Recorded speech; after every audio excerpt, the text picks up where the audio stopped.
So is there anyone who would like to start us off by reading that first part of Genesis 37, verses 3 through 8? I can do that. Wonderful, thank you. 3 through 8? Okay.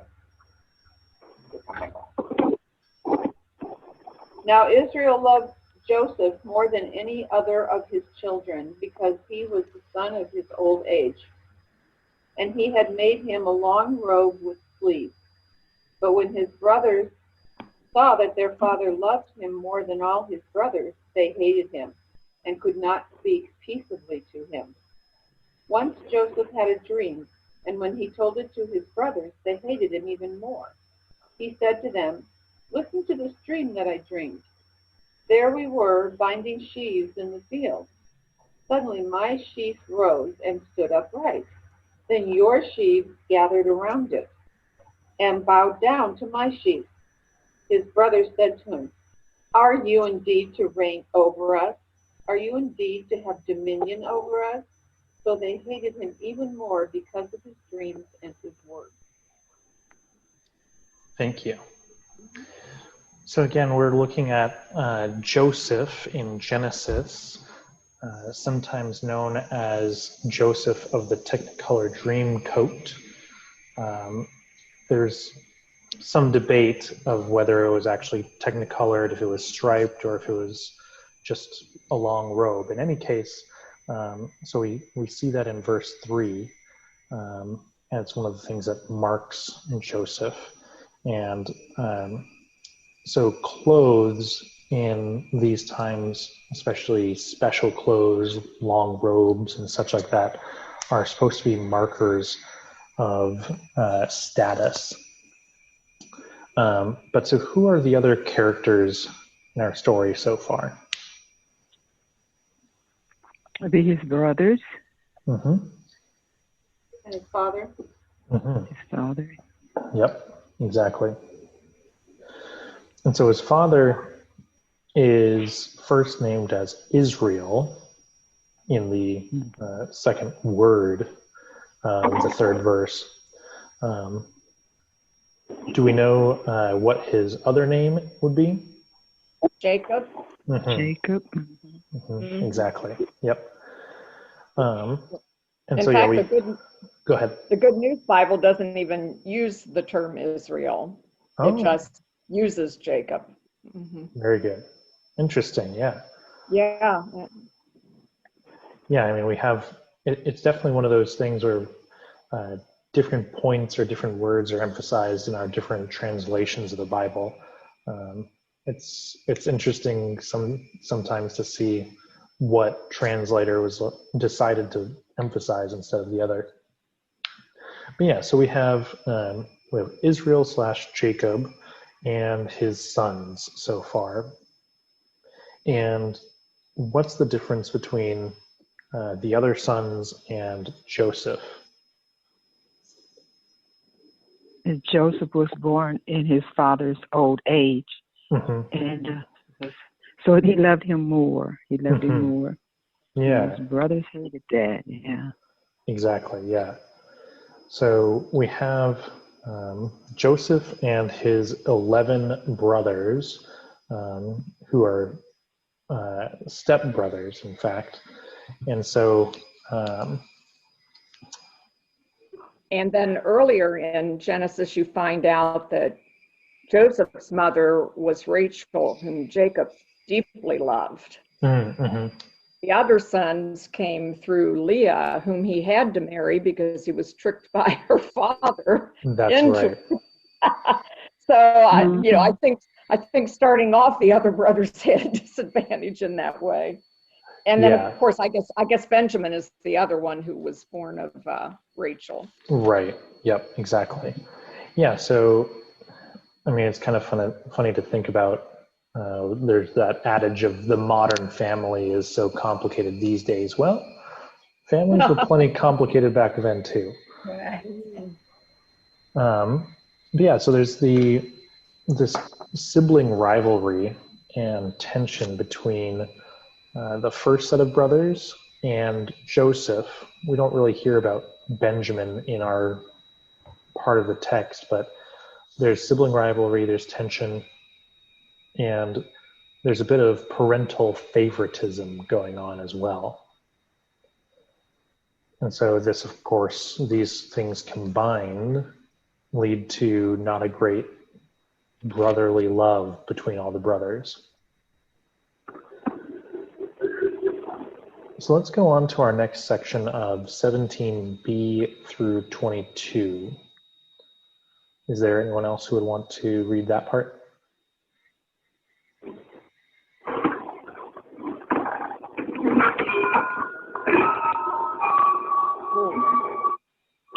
Mine doesn't indicate the B, so I'm going to assume it's just the... It's just halfway through, pretty much. It starts with, so Joseph went after his brothers. Oh, okay. Up into 22, you say? Mm-hmm. Yes. Up to 22 right here. Okay.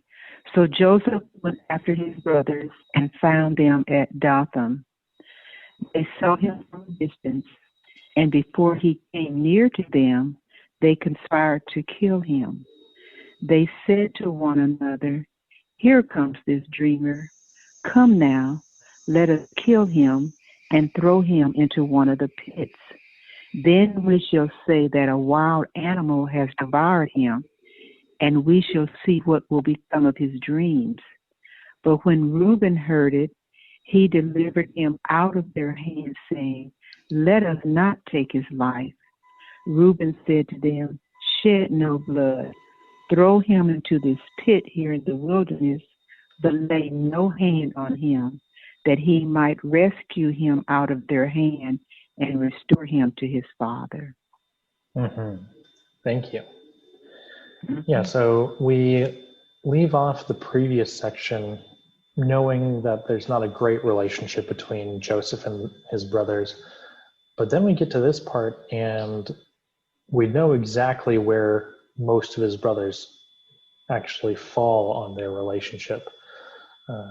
How would you all characterize what they're trying to do here?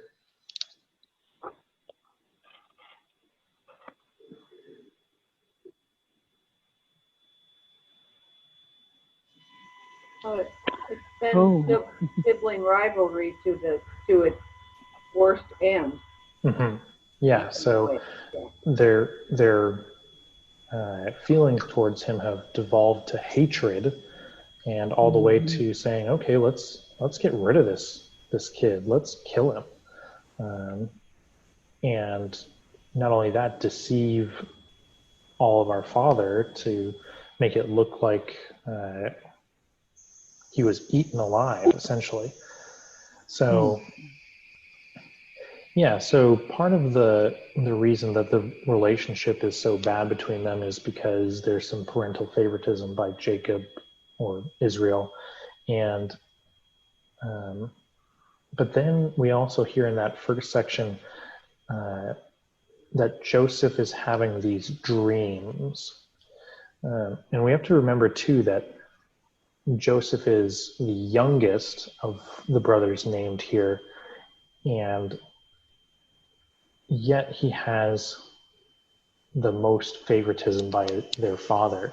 And so in the traditions back then, there's that line of succession and the line of inheritance. And so normally the youngest would not receive as much as the oldest.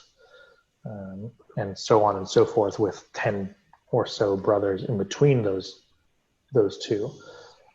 And yet here he comes telling the rest of his brothers that he's had this dream and that the rest of them are going to bow down before him.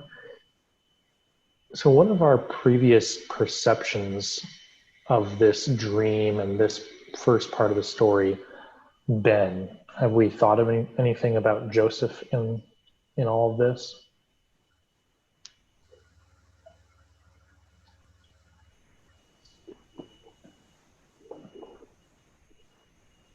For me, I think what I think is affected by what we've been told about this story through the years, that you see him as someone chosen by God for a special mission.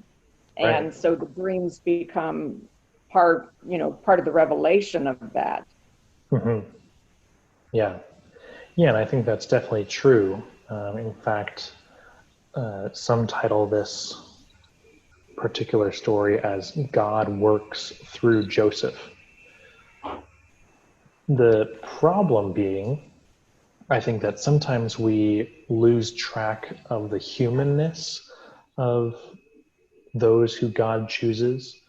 We have to remember that Joseph is still human, and I mean, we don't know exactly the age that all the rest of them are, but it says that Joseph being 17 years old in verse 2. So he's 17 at this point. And yet he still is receiving these dreams.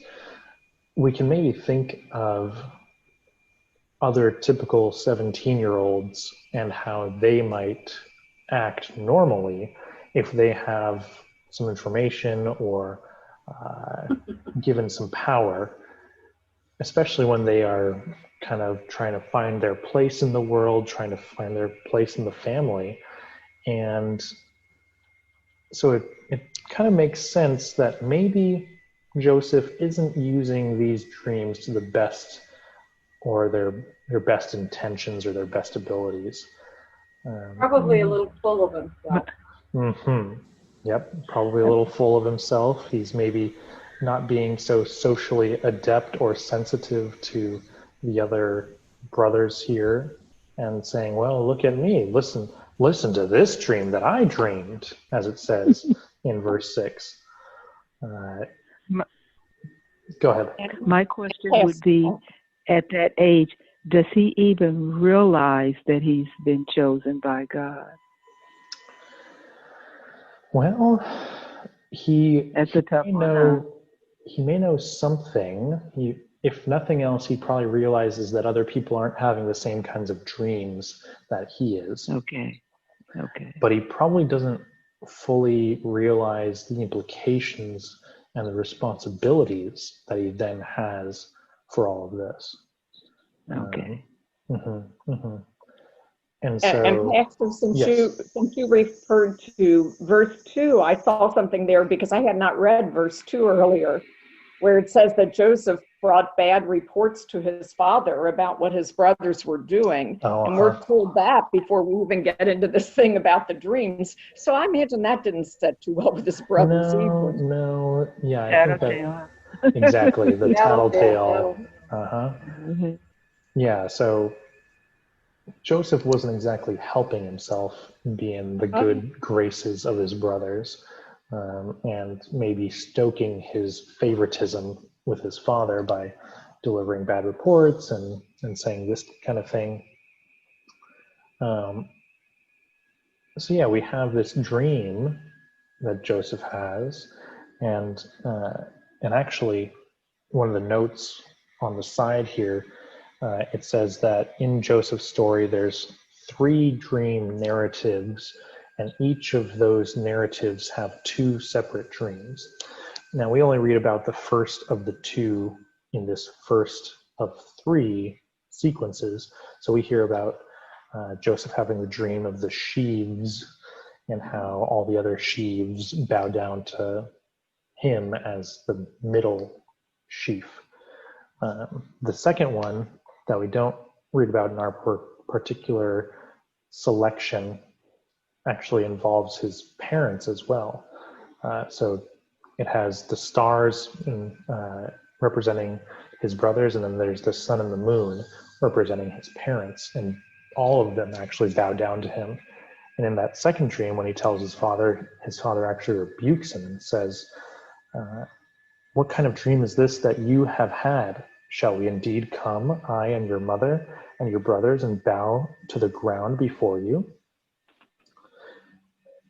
So we can surmise from this, again, that he's probably not choosing a very good time to use or reveal these dreams, and he's perhaps not interpreting them in how God wants them to be used.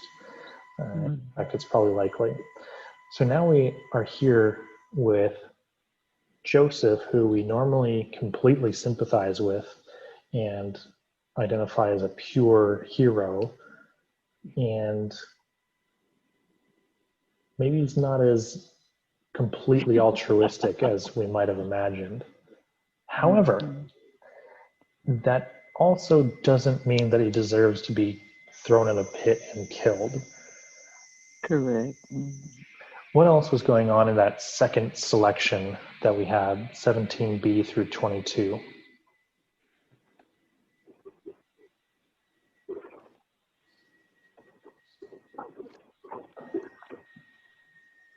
Well, his older brother, the oldest one, Reuben, Mm-hmm. is he the oldest one? I don't know. I thought it said, but it doesn't. But anyway, he comes up with an alternate plan of, just put him in a pit, and then later I'll come and rescue him. And he's trying to find favor with his father by saying, "Oh, look, I rescued your son, your little one here." And he said, then that way we don't have blood on our hands. Yeah. So I did look back, and Reuben is the oldest son of Jacob, and so the oldest son of Leah. So it's Reuben, Simeon, Levi, Judah. Judah features heavily here. Issachar and Zebulun. And then there's the sons of Rachel, Joseph and Benjamin. And then there's the sons of Bilhah, Rachel's maid, Dan and Naphtali. Then there's the sons of Zilpah, Leah's maid, Gad and Asher. So those are all the different sons of Jacob, and they also constitute the 12 tribes of Israel.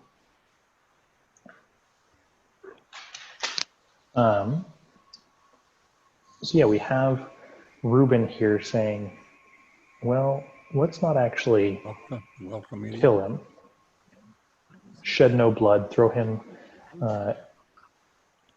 into the pit, but let's not lay a hand on him. So he's not completely saying, just leave him alone. But at least he's saying, let's not kill him. Let's then jump down to our third section here, verses 26 through 34. I'll go ahead and read that part. Okay. Then Judah said to his brothers, "What profit is it if we kill our brother and conceal his blood? Come, let us sell him to the Ishmaelites and not lay our hands on him, for he is our brother, our own flesh." And his brothers agreed.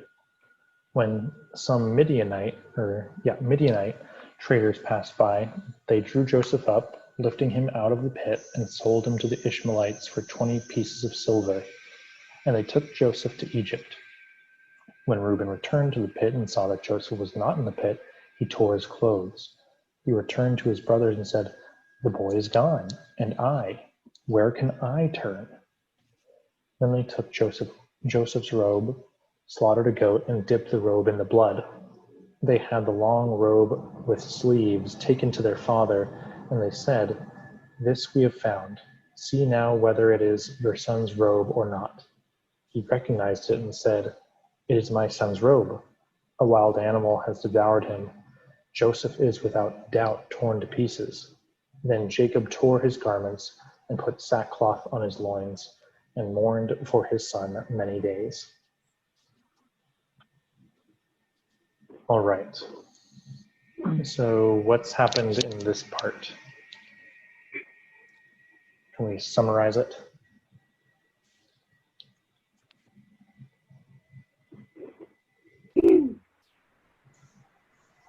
Well, they decided to sell him to the Ishmaelites. Mm-hmm. And in that way, there was no blood involved, there was no killing, but he was out of their hair. Right. But then they still had to come up with the lie to tell their dad that he was dead, Mm-hmm. that he had been slaughtered. So they had to dip his clothes and his robe in blood to prove that he had been slaughtered. And I can't even imagine the father's heart once he learned that his favorite son had been, killed. And I also think about what could be going on in the brothers' minds to think that, okay, now we've gotten rid of our brother, so Dad can't show favoritism. Maybe he'll look at us in a different light. But yet in the back of my mind, he will always think of, you allowed your youngest brother to be killed, Why weren't you looking out for him? Right. Yeah, exactly. So there's these different plots playing back and forth. Originally, they're just going to kill him outright. And then Reuben says, well, no, let's not kill him. And Judah says, yeah, well, that's a good idea, because what profit would we get by just killing him? He is our flesh after all, but let's sell him, and then we can actually profit double from this thing. We get him out of our hair, and we get some money, 20 pieces of silver. 20 pieces of silver. Does that conjure up any kind of imagery that we might be used to more often? Yes. Absolutely. Yeah, I mean, this section in particular, I think, has a lot of parallels with the story of Jesus in his last days. In particular, I mean, the 20 pieces of silver, so Joseph is sold for that much. And then we have Judah leading that, whereas in Jesus' story, Judas also sells Jesus for a fair amount of silver. And also... Pastor, what did you just say about Judah? I'm sorry, I was thinking something else. Oh, so Judah is the one who leads off in verse 26, saying, okay, let's sell our brother. Okay. And so Judas, in Jesus' story, is also the one who then sells Jesus to the Romans.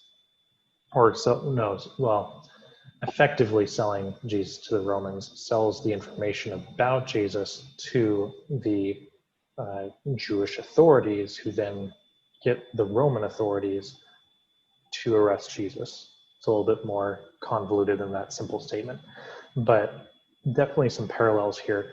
And in that, we also see, the brothers saying kind of, we don't want to kill him, but we don't want him here. We really want to make sure that he doesn't come back. So let's make somebody else do our dirty work.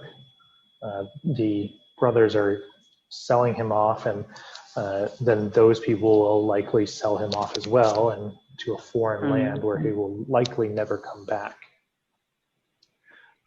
Whereas the corrupt authorities in Jesus's story, they also don't want to outright kill him.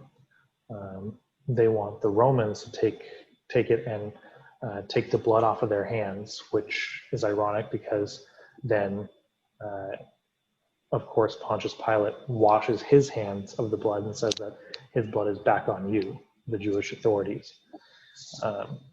So we see these parallels playing out here. And of course, at the end of it, Joseph is sold into slavery, and they come back to Jacob after Reuben's realized, I can't actually save him anymore.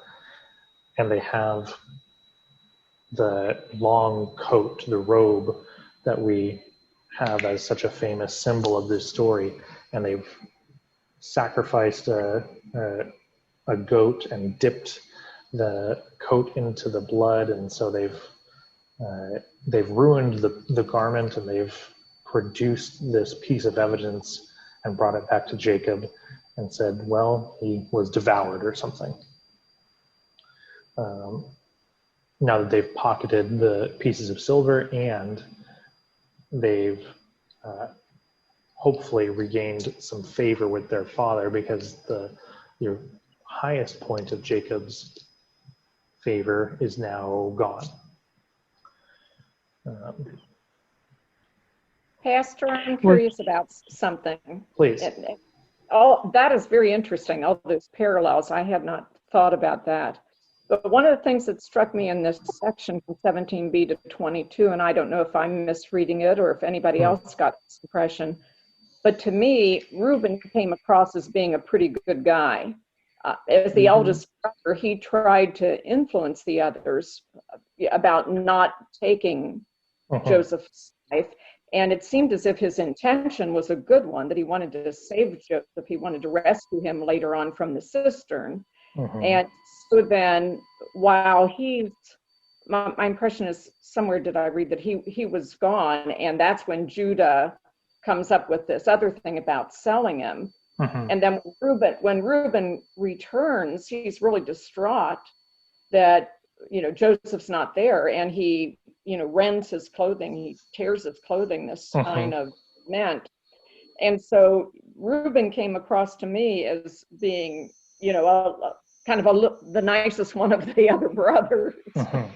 So I'm glad that you brought that up, because he does seem to be the one who wants to treat Joseph the best, at least.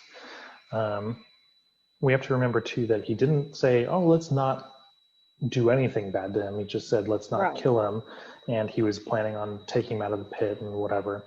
But there's actually a particular line. So in verse 30, it says, "He, Reuben, returned to his brothers and said, 'The boy is gone, and where can I turn?'" So the repetition, the double mention of "I," can probably let us in on a little bit more of Reuben's intentions here and his motives. I think it's safe to say that Reuben all along didn't want to kill Joseph. I think that's fine to say. But I think it's also safe to say that he didn't want the best for Joseph. And I don't think he wanted to lose the favor of his other brothers, of course. He wanted to stay tight with them. And this other translation says, he says, "What am I going to do?" And no wonder, because he's the oldest one. He's probably the one that's going to take the blame. Right. Well, and so he had planned to go and rescue Joseph and bring him, instead of the coat, back to their father Jacob. And what do you think Jacob would have done for the one who brought back his favorite son? Found a little more favor, huh? So, yeah, we can kind of see Reuben as doubling down on this part of the plot to find more favor with Jacob.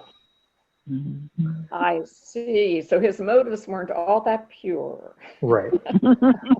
Yeah, I mean, we have him with a result of wanting to save Joseph, but not necessarily for the best reasons, for the most selfless reasons. And so Reuben, I think, is kind of a complicated character then in this. And so perhaps leading then, if we had to imagine ourselves read into this story, which character do you think we would be represented by? Say that again, Pastor. If we were reading ourselves into the story as one of the characters, who do you think we would be? Who do you think we would be represented as? As a group or individually? Individually. I would see myself as Reuben because I'm a firstborn, and we have this sense of that we're in charge. Mm-hmm. Yep. I'm also a firstborn, but we're also frequently given charge of our younger siblings. Watch over your little brothers and sisters, or especially the youngest one. I'm thinking Jacob may have said, "Now you make sure nothing happens to Jacob." And then here he's got his brothers revolting, wanting to kill him. So he's trying to, not only look good for his father, but also to, keep his brothers from going wacko. Right. Yeah, so we can imagine that the oldest sibling would have some responsibilities along with the increased potential inheritance. But yeah, I think that we can read ourselves as perhaps Reuben in this story.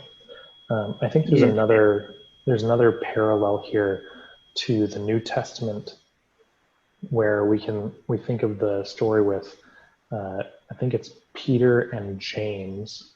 I could be wrong with exactly which disciples it is, but we can remember the story where the two disciples are fighting over, okay, Jesus, who's going to sit at your left hand and who's going to sit at your right?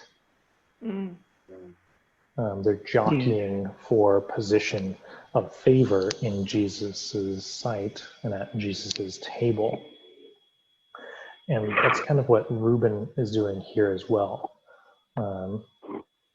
Jockeying for a better place along the table, or better place along the line of succession, or at least better place along the line of favor with their father.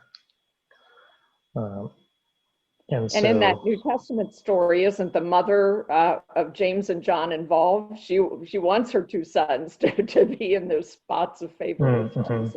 At least in one of the egging them on. Yeah, exactly.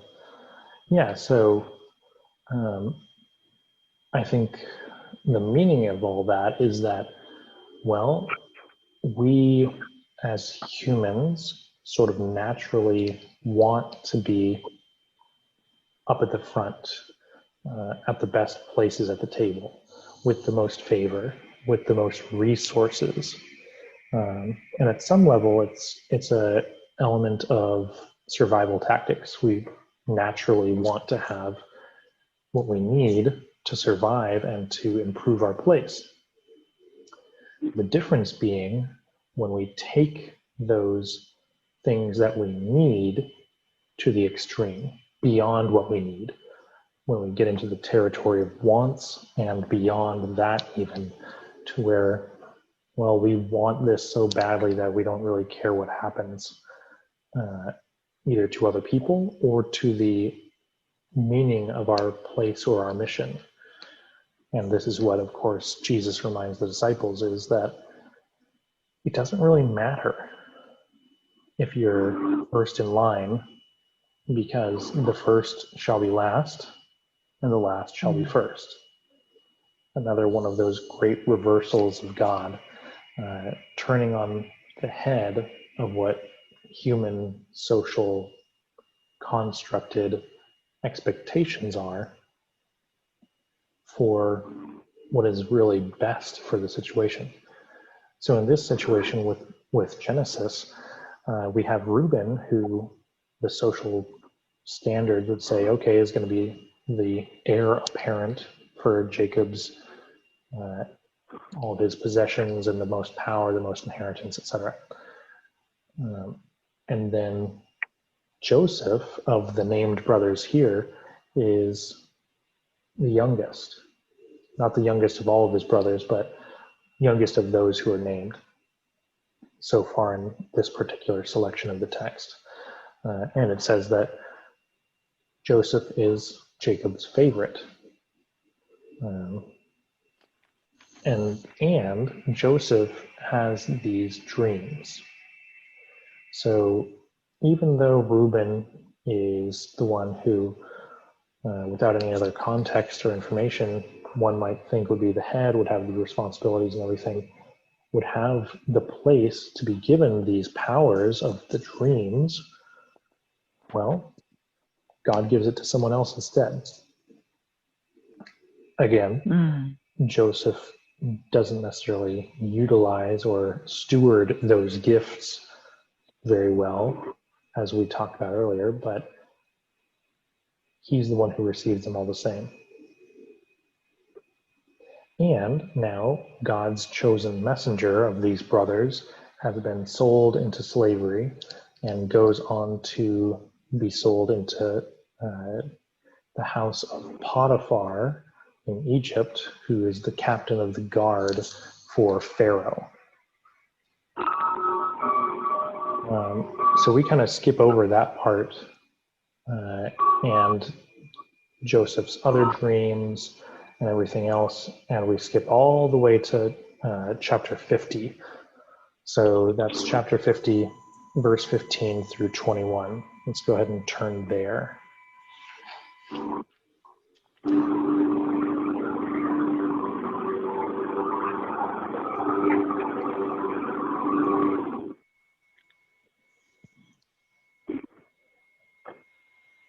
Would anyone like to read those verses? I can take a turn. When Joseph's brothers saw that their father was dead, they said, "What if Joseph holds a grudge against us and pays us back for all the wrongs we did to him?" So they sent word to Joseph saying, "Your father left these instructions before he died. This is what you are to say to Joseph. I ask you to forgive your brothers the sins and the wrongs they committed in treating you so badly. Now please forgive the sins of the servants of the God of your father." When their message came to him, Joseph wept. His brothers then came and threw themselves down before him. "We are your slaves," they said. But Joseph said to them, "Don't be afraid. Am I in the place of God? You intended to harm me, but God intended it for good, to accomplish what is now being done, the saving of many lives. So then, don't be afraid. I will provide for you and your children." And he reassured them and spoke kindly to them. Mm-hmm. So, again, we've skipped over a lot of the story where Joseph went into Egypt and again had more dreams. And actually, through those dreams, was able to warn the Pharaoh of all these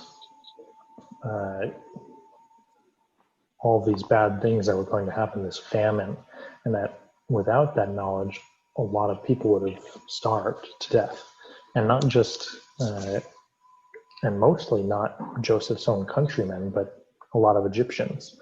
So, and this is actually what sets the stage for part of the Exodus story. Joseph is in Egypt and has befriended the pharaohs, the rulers there. And so the people of Joseph are supposed to be partners of the Egyptians, and helpers and comrades, if you will. But then we hear, for those of us who are there for the story about Shiphrah and Puah, there was eventually a pharaoh who had no regard for Joseph, and so tried to kill all the Israelites and the Hebrews. Anyway,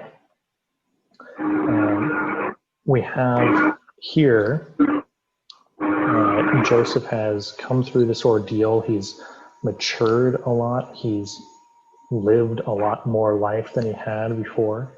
And he's been able to realize the true meaning of the gifts God has given him. And so he's been elevated to this great position within Egypt, and he actually has a lot of power, because that famine that he saved the Egyptians from then also went out and encompassed his homeland as well, and his own family, his brothers. And in the meantime also, all of their fathers of Jacob had died. So here comes his brothers, and we don't hear about it, but assuming the rest of his family too, to try and come and beg for food, beg for a living, and then also beg for forgiveness for what they had done. They also had matured some and realized the error of their ways, and given all of the things that they had done, they kind of expected to not have a great reward coming for them.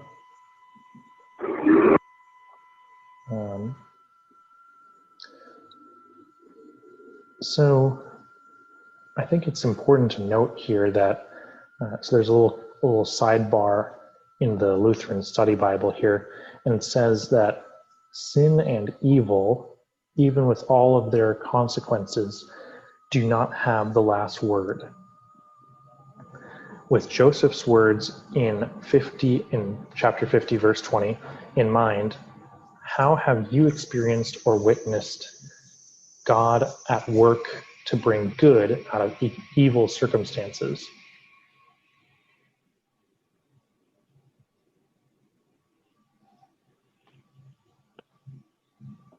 How in our lives have we experienced God snatching good out of the jaws of evil?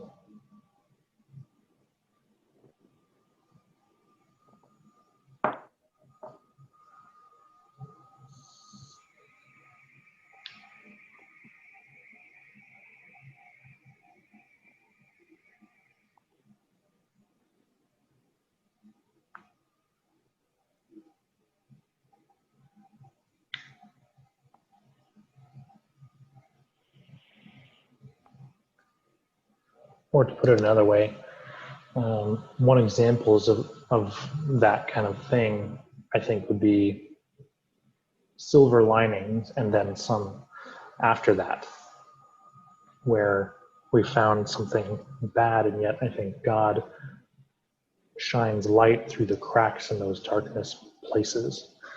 Have we had any of those kinds of circumstances? Probably not to the same scale as saving a whole country, but in our own scale, in our own relative sense.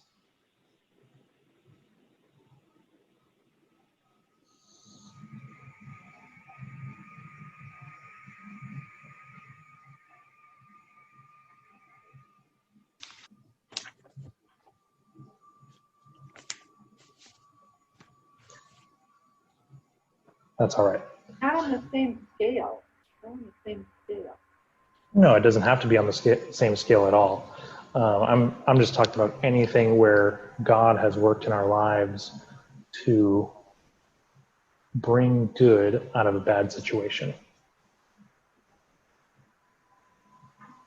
Well, I think if you look at the history of the civil rights movement, or maybe some other movements that had just causes about them to overcome ills that existed, there was a lot of pain, a lot of suffering, a lot of sacrifice that went on through that. But progress was made, maybe not sufficient, but at least some progress.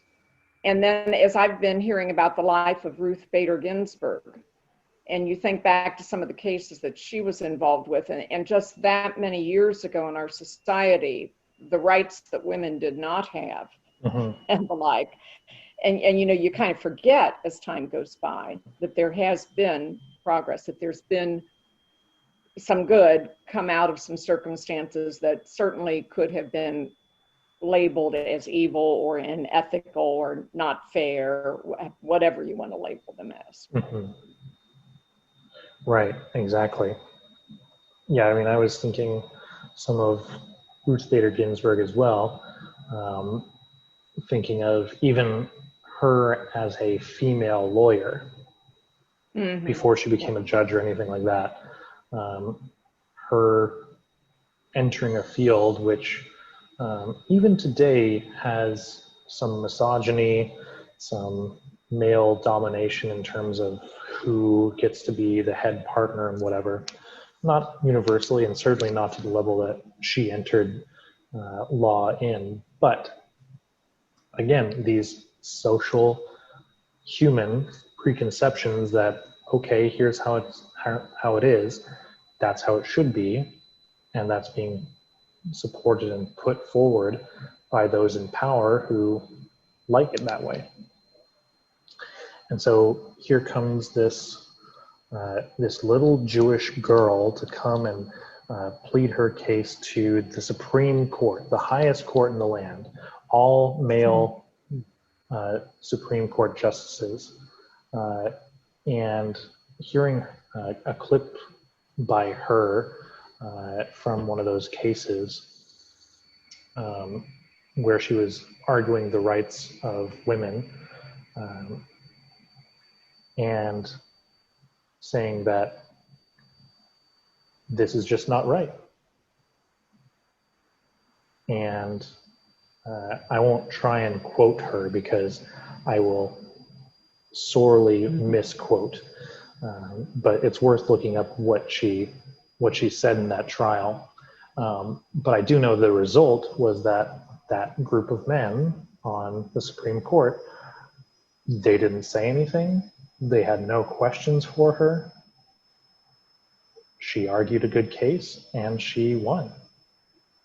And through that was able to break apart these structures that are set up to keep the status quo and the power for those who are powerful and keep those with less power powerless. And so I think there's plenty that we can find, whether it be in law, whether it be in civil rights, whether it be in everyday lives, where sin and evil do not have the last word. And really that's our hope in our faith, that they will not have the last word for us as individuals, for us as a congregation, for our whole society and our whole world, that we continue to persist and resist those social constructs that are oppressive, and that we are able to work for those efforts of bringing justice and bringing what is right forward, and resisting, even within ourselves, those urges to be selfish and to only look out for our own survival instincts. And that through those, we sometimes forget that the best way to survive is to work together. And so we have in verse 19 and 20 these words from Joseph, which I think there's a couple pieces in this. But Joseph said to them, "Do not be afraid. Am I in the place of God? Even though you intended to do harm to me, God intended it for good, in order to preserve a numerous people, as he is doing today."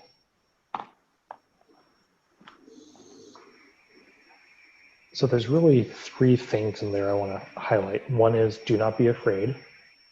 One is the question of, am I in the place of God? And then, of course, even though you intended to do harm, God intended and made it so that it was good. So let's start in order. What do we think the significance of do not be afraid is in this whole story? I think sometimes that line might be skipped over for the rest of it. But what's the implications of Joseph telling his brothers, do not be afraid? I was reading something in the Gather the other day. I don't know if it was part of the Bible study or just one of the articles that was in it, but somebody had wrote out how many times "do not be afraid" or "have no fear" is mentioned in the Bible, and it's just numerous. This was in regard to the angel coming to Mary. This article, and so but it keeps showing up, and I keep running across it I ran it across it in the Psalms this morning that I read as my devotion, you know. And when I hear something like that, it sort of hits me, you know, and I'm going, oh, there's another time. Oh, there's another time. And we're living in a time now where so many things are making so many people fearful, you know, that I think it's something that is important to remember, that God reminds us, you know, do not fear, I'm with you. You know, that's not in this part of it, but that's the, you know, Joseph is using it in a similar way. Don't be afraid, I'm here, I can clear the way for you. But God is with us all the time, and so we have no reason to live in fear, regardless of the storms that are going on around us. Yeah.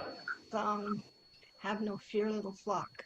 I'm just sitting here thinking that too. Comes up often in my mind. Yeah, I think that fear, as we were talking, I was thinking about how fear has led to so many things that are negative, that are sinful or selfish. And go ahead. I'm sorry, I didn't mean to interrupt. No, I was just thinking, I think we need to be aware of those who are stoking fear, who are fanning the flames of fear and trying to make things worse than they need to be. Yeah, exactly. I totally agree.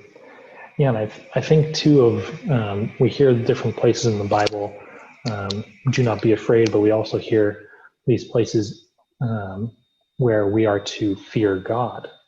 And the way, so as you were talking there, Marlene, I was thinking and had a question pop up in my mind of, well, maybe God wants us to have a type of fear for God because God is there so that we do not have to fear anything else. Well, I was taught that, you know, that we should so fear and love God that fear means be in awe of God. Be in awe of God. That's how I was taught it. So that has a whole different meaning of fear. You know, as well as respect and you know, honor and praise and for God. Yeah, I think that's right. Well, and again, every so often I come with some Star Wars quotes, but there's the quote from Yoda saying, fear leads to anger, anger leads to hate, hate leads to suffering, which is in Star Wars, but I think really outlines some of the plot here in this story in Genesis. Joseph's brothers feared losing their place in Joseph's sight, losing what they thought they were owed. And so they feared Joseph, which led to them hating him, which led to all of their suffering. So Joseph suffered because he was sold into slavery, and his brothers suffered because they weren't treating him right. They lost sight they lost favor not only with their father, but with God in the same place because they were doing what was wrong. And yet, again, before we get to that part, the second piece that I wanted to emphasize is, am I in the place of God? And I think that there's a lot of significance there. And one of them, again, looking at the plot line here, is that Joseph confesses in that question that he is not. He's not in the place of God. And that, again, looking at the beginning of the story, he kind of played with the powers God had given him to lord it over. Oh, look, you're going to bow down to me. And saying, by this question, confessing that he knows that that's not the case. He knows that they are a family and they are now without their father, and so they need to come together. And then, of course, that third piece, even within the fear, the anger, the hate, the suffering, that has occurred, God steps into all of that, is there and present with and in all of those people to lift up the good. God intended it for good in order to preserve a numerous people.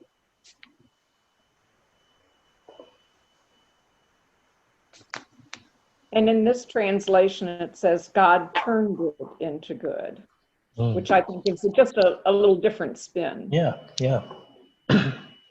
Yeah, I think that language that you have there, Pat, is a little bit more active. God has a little bit more active part in that. And so, yeah, I think that we don't read much about God in our selection for today, but we all kind of know that God is part of this story. The only mention of God is kind of separate. It's not really talking to God or even really about God, but in this last part, it's the brothers say, "Now therefore please forgive the crime of the servants of the God of your father." So they're really employing God's name to plead their case. And then, of course, Joseph mentions God twice, of him not being in the place of God and what God is doing. So even though we don't see a whole lot of God's active hand in terms of the clouds opening up and the lightning and the plagues coming down, or God scooping someone up out of trouble directly, we can really see that that's not really what this story is about. It's not about huge spectacles like that besides the dreams. And even that isn't the same as having thunder and lightning come around. That even through sort of more passive things like dreams, God can work through people to accomplish incredible good things for so many people. God is incarnate in a way, working through the people.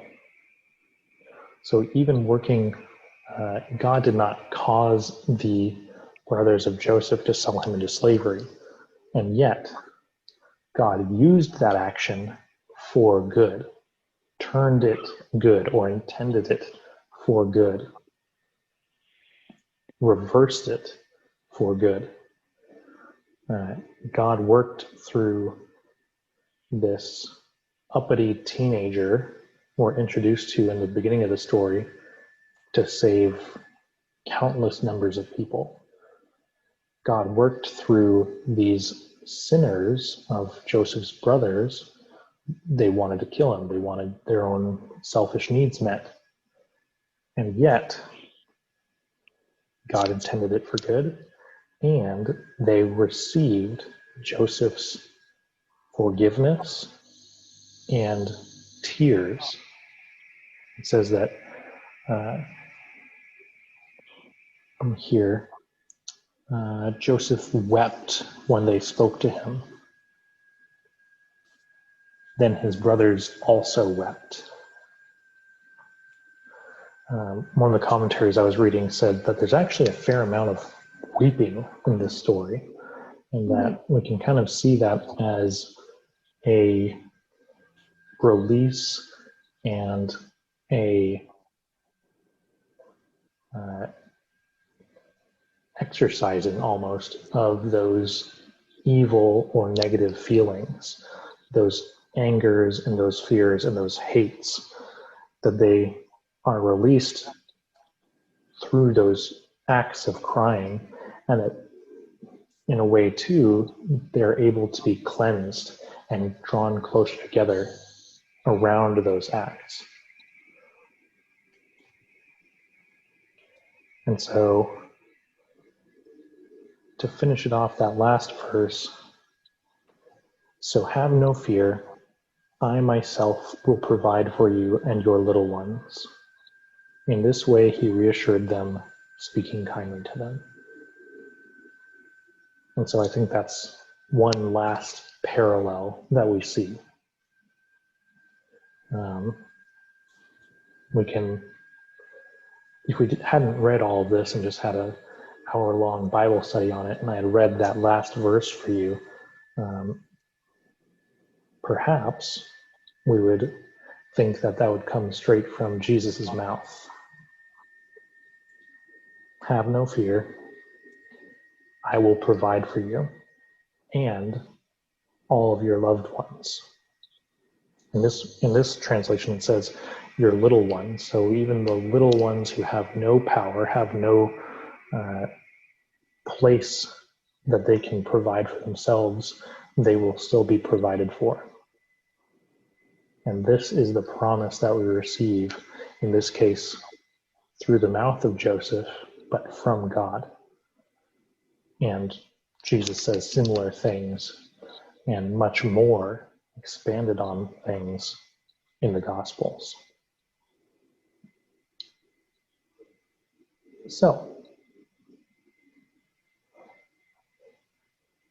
what are we taking away from our time during this hour? What's the big thing that sticks out to us from our normal reading of this story?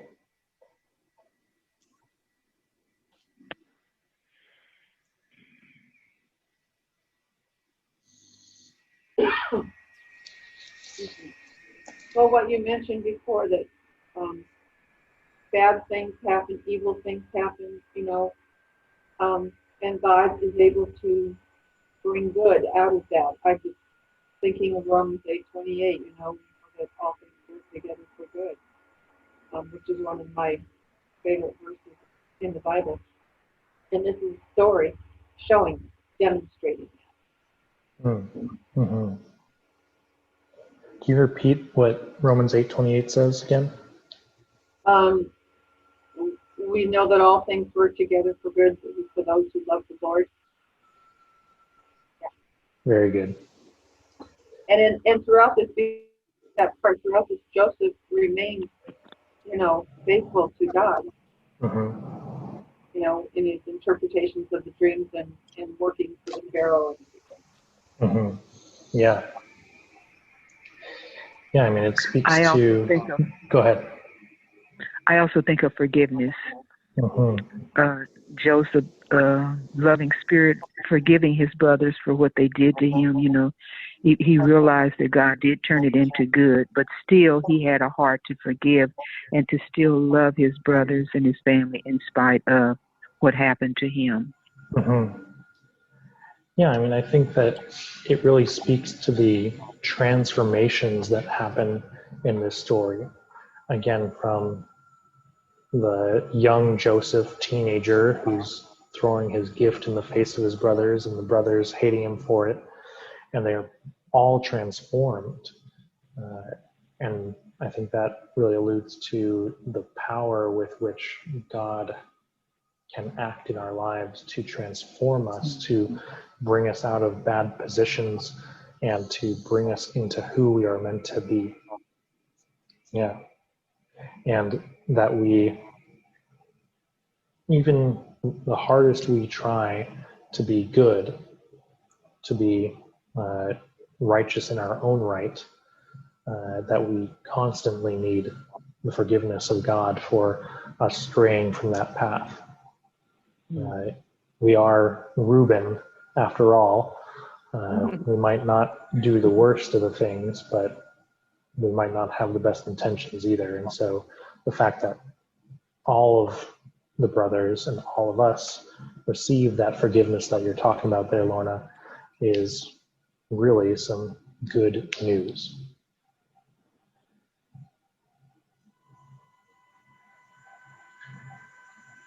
Anything else that we have? Oh, I had one comment going back to, let me get back to 37. Is it where the 20 pieces of silver, in those days, how much money is 20 pieces of silver. Mm. And if you're 11 brothers and you're selling your brother for 20 pieces of silver, what have you gained when you divide this money up? Let's see here. Very little. Very little. Was it really Well, worth it, you know? so for Judas, he sold Jesus for 30 pieces of silver. I'm just looking up what that would equate to.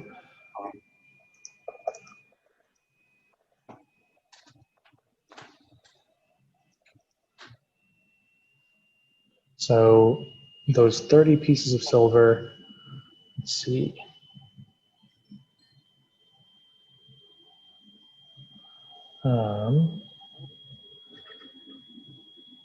That's not very helpful because it just equates what the amount of those would be worth directly today in terms of weight of silver.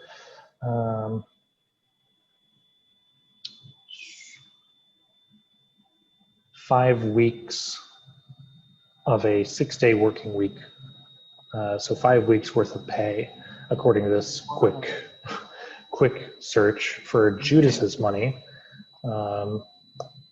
Let me see if it gives us an answer for 20 pieces.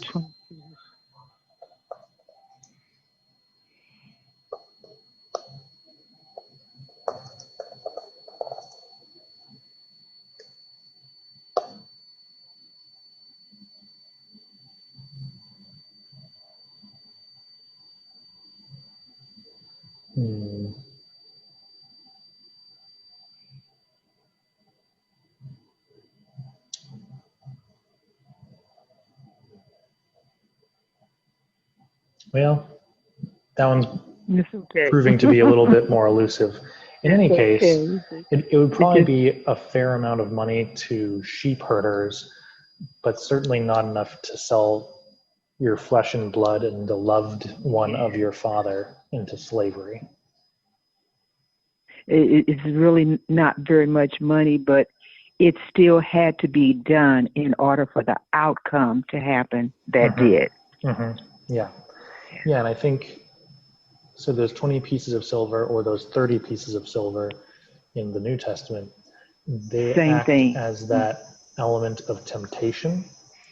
They seem like they are worth a whole lot. They seem like they are worth enough to change that person's life or those people's lives. And again, in those strange twists of fate, they do change their lives, just not as expected.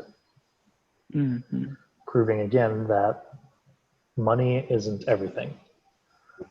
Yes, that's true. And that the care for one another, in particular family, but also just children of God, that's what is worth most.